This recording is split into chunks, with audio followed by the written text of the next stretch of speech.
Hola a todos, bienvenidos a un nuevo video. El día de hoy vamos a resolver un ejercicio de transferencia de calor y masa del libro de Cengel, cuarta edición, capítulo 3, el ejercicio número 117, que dice: dos tubos de hierro fundido de 4 metros de largo, 0.4 centímetros de espesor y 10 centímetros de diámetro, que conducen vapor de agua, están conectados entre sí por medio de dos bridas de 1 centímetro de espesor, cuyo diámetro exterior es de 18 centímetros.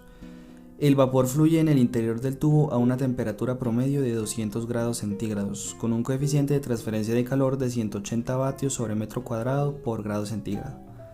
La superficie exterior del tubo está expuesta a un ambiente de 12 grados centígrados, con un coeficiente de transferencia de calor de 25 vatios sobre metro cuadrado por Kelvin. El inciso A dice: si se descartan las bridas, determine la temperatura promedio de la superficie exterior del tubo. Y el inciso B dice: con esta temperatura para la base de la brida, y si se consideran a las bridas como aletas, determine la eficiencia de la aleta y la razón de la transferencia de calor desde ellas. Para determinar la temperatura de la superficie exterior es necesario plantear un circuito térmico como lo vemos en la imagen.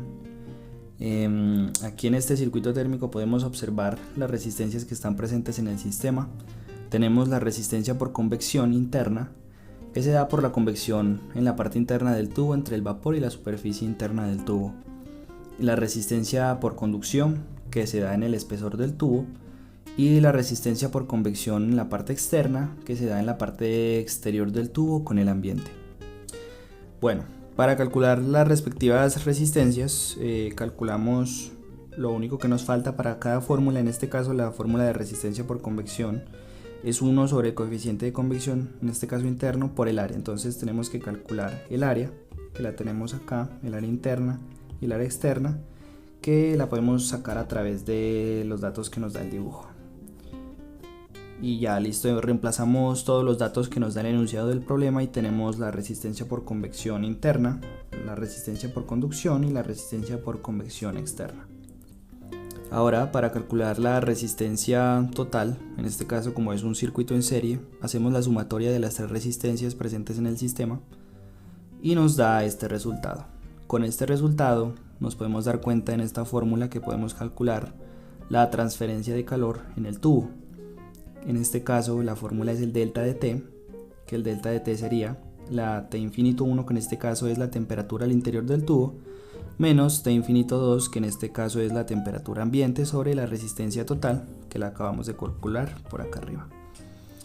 Y listo, hacemos esta operación en la calculadora, que sería 200 menos 12 dividido entre 0.0245 y nos da este resultado. Ahora tenemos que la temperatura ambiente y en condiciones de estado estable de transferencia de calor se considera igual en todo el circuito. Entonces de aquí conocemos T infinito 2. Procedemos a despejar la temperatura 2 de la misma fórmula de transferencia de calor y reemplazamos los valores que acabamos de calcular y nos da como resultado la temperatura 2. Bueno, ya resuelto este inciso A, procedemos a resolver el inciso B, que nos pedía determinar la eficiencia de las bridas que forman una aleta anular de perfil rectangular. Bueno, la fórmula de eficiencia para este caso de perfil rectangular es esta que tenemos aquí en la imagen. De esta fórmula podemos sacar varias variables, que en este caso podríamos sacar R2C, M y C2. R2C que la sacamos con el radio exterior más el espesor dividido entre 2. Todos estos datos los pasamos a las mismas unidades porque unas están en centímetros, las pasamos a metros, bueno, y nos da este resultado. Luego la variable M la calcularíamos como la raíz de 2 veces el coeficiente de convección sobre el coeficiente de conducción por el espesor. Y para calcular C2 tomamos los datos que calculamos anteriormente, que será 2 veces el radio 1 sobre M, que ya lo calculamos, dividido entre R2C, que también ya lo calculamos, al cuadrado, menos el radio 1 al cuadrado. Y tenemos estas tres variables calculadas. Bueno, para seguir hallando las variables que nos faltan de esta gran ecuación, yo las ordené de manera práctica. Si se dan cuenta hay unas repetidas, pero es porque en la ecuación se repiten varias veces, pero eso no tiene nada que ver. Si se dan cuenta, este resultado es el mismo que este, solo que para que me entiendan y para poderlo hacer de forma práctica en Excel, lo coloqué de esta manera. En Excel vamos a aplicar la función de Bessel. La función de Bessel va a ser igual, escribimos en Excel Bessel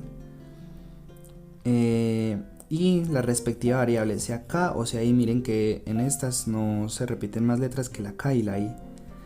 Y esta N va a ser el numerito que nosotros hicimos el producto de las dos variables que encontramos anteriormente. Miren, R2C y M. En algunos casos es RE, pero en otros es R2C. Entonces este numerito que nos dio aquí lo vamos a colocar en lugar de esta N. Punto y coma.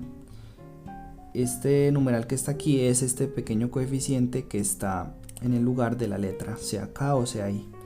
Y así obtenemos estos dos resultados en Excel de manera más práctica.